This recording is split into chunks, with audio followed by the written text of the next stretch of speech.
everyone, and welcome to the last UKGN Network podcast, in its current form at least. I'm Zoidberg. We'll explain more about the exciting changes that we're making later in the show. But for now, I want to talk to you about Space Channel 5 VR, Kinda Funky Newsflash, which was released on the PlayStation 4 this week.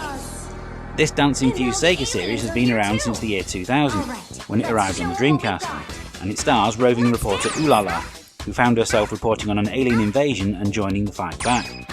In purely gameplay terms, it's pretty basic stuff, especially if measured alongside the likes of Beat Saber and Audica. The aliens dance a series of moves and then you have to mimic them. Fail 3 times in succession and it's game over. With the controller, this was never particularly satisfying, but the change to move controllers for the VR version actually makes a lot more sense. Consequently, it's a more enjoyable game to play than any of its predecessors.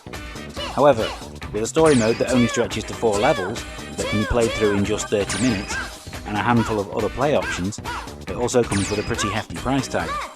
I was expecting something around the £25 mark, but it actually ended up costing £34, and we simply can't recommend it at that price, even if you have a particular fondness for the original games. There is at least a short demo available though if you're curious. This is actually the first game to star Ulala since Space Channel 5 Part 2, way back in 2003 on PlayStation 2, but the character's appeal has endured thanks to an Xbox Live Arcade remake in 2011 and her appearances in the likes of Sega Superstars Tennis and All Stars Racing. That's inspired us to take a look at some other forgotten game characters who are long overdue a comeback. Some characters who will be returning soon and therefore won't appear in our list include Dizzy, Raz from Psychonauts and the Battletoads. Tell us which ones you think we missed in the comments.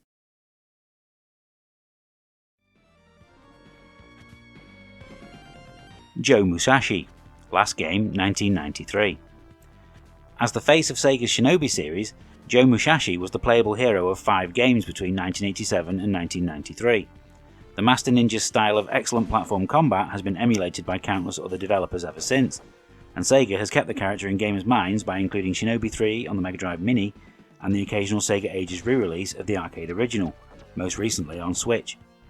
There was an attempted reboot for the PlayStation 2 in 2003, where Joe Musashi was an unlockable extra character, but there's been nothing since then.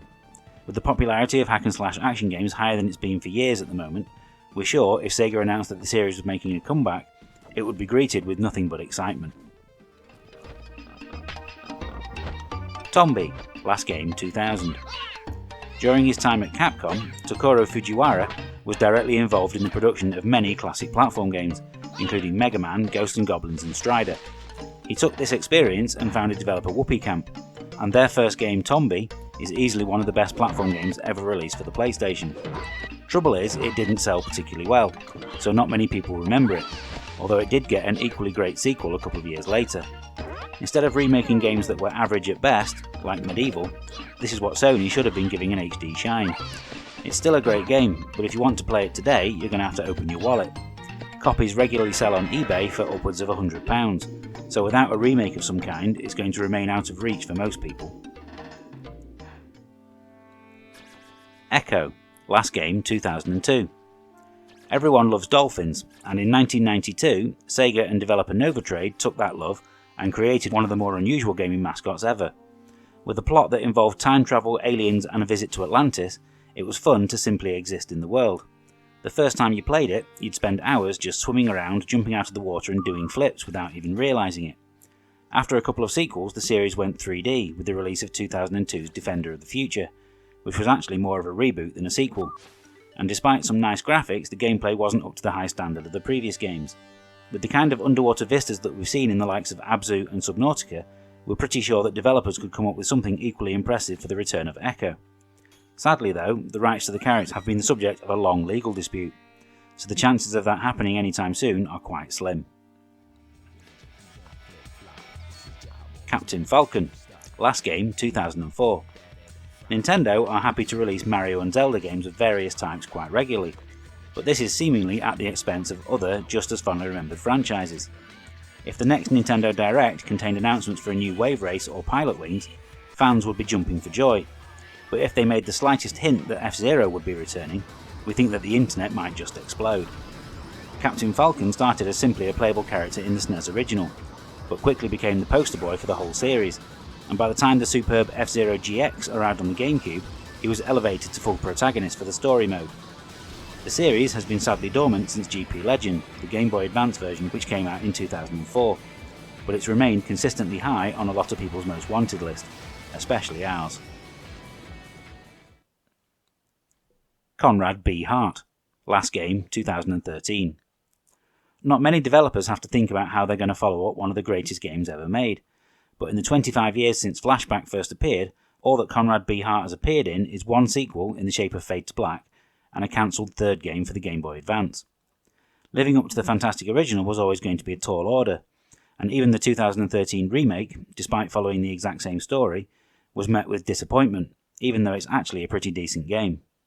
The ending of Fade to Black, where Conrad jets off home having beaten the Morphs yet again, was left open-ended enough that we've always wondered what his next adventure would have been. Maybe it's time to revisit that cancelled follow-up, and give us what we've been craving for the best part of 2 decades. Now for a quick look at some brand new games with this week's reviews. Lair of the Clockwork God is the new game from Size 5 Games, makers of Time Gentlemen Please and The Swindle, and it combines elements of adventure games and platformers in a way that feels genuinely fun and new. You play as 2 characters with very different sensibilities. One thinks adventuring is the way to go, combining items and using them in the right places, whereas the other believes all you need to do is jump around and push crates. As you make your way through the game, switching between the 2 in a way that felt like the Lost Vikings, you're treated to a script that pokes fun at itself, as well as gaming tropes in general, and it makes for a very entertaining game. If you're a fan of the LucasArts style of writing, there are plenty of jokes here to find. It makes you want to examine every item and use every object just to see what the characters say, and this actually means that you'll never remain stuck for long.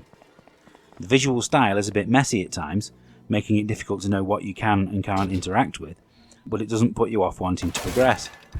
We're not sure there's enough here to warrant multiple playthroughs, but it's definitely something you'll want to finish at least once. If you were to judge a game purely on screenshots, you'd probably never play Townsman: A Kingdom Rebuilt, as it shares a visual style with hundreds of mobile games. That's a shame, as when you see it in motion, the presentation is superb, and we could quite happily just stare at the screen for hours. Simply watching the townies go about their day is fun, especially when they get mad and shake their fists at you, and it brought memories of the settlers flooding back. On PC, we encountered some issues where the screen occasionally minimised itself, but nothing crashes and we were able to continue. Disappointingly, there was Day 1 DLC, keeping elements of the game locked away behind a paywall, and even though the game is good enough to warrant additional content, this has put us off a little. Knowing that there is extra content available does not detract from the already plentiful scenario and endless modes. We're still making our way through them all, and the minor custom options in the endless mode are very welcome. What makes Townsman slightly different from more recent city builders is that research is shared across all games, so bonus stats, once unlocked, are always there to help you out. Not the first game to implement this mechanic, of course, but it's always welcome.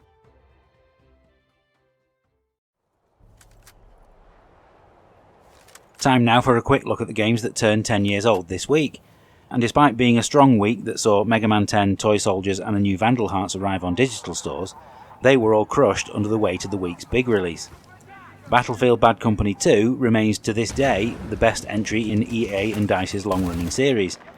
It had a better story, more likeable characters and tighter gameplay than anything that followed, and that was just the campaign.